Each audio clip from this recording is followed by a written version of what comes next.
One of the most common methods of guard retention in the modern sport of jiu-jitsu involves your opponent coming up to their far hand. If my opponent builds up to his far hand, he has much less contact with the mat, and as a result, he becomes much more mobile. He could use this to frame, scoop, and then get his legs back between us. However, the second his shoulders come off the mat, his waist is exposed to a body lock. And not just any kind of body lock, the most important kind, a side body lock. What's so special about a side body lock?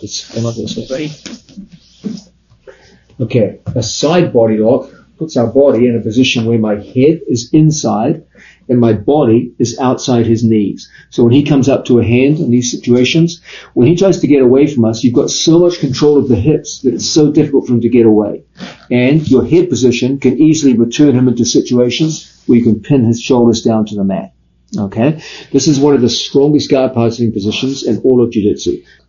If my head is outside, it looks good in some ways because you're kind of close to your opponent's back. But if he puts his back down to the ground, I get caught on one side of his body.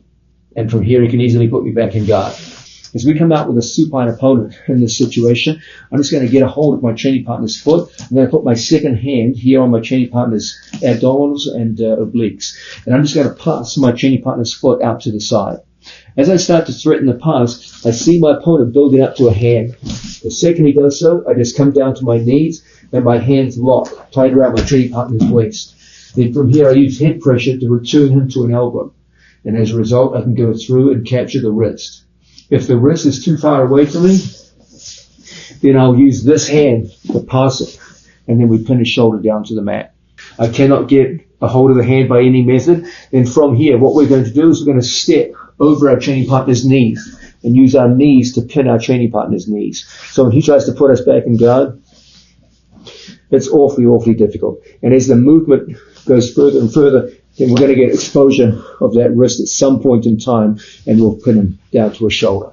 This idea that we never want the soles of his feet pointing directly at us. We're always looking to guide those feet away from us at all times. Okay, and it's exactly what we're doing here.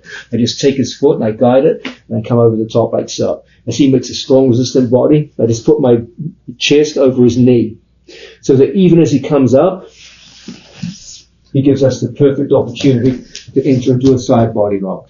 Once we're in here, it's so hard for him to prevent that pinning motion.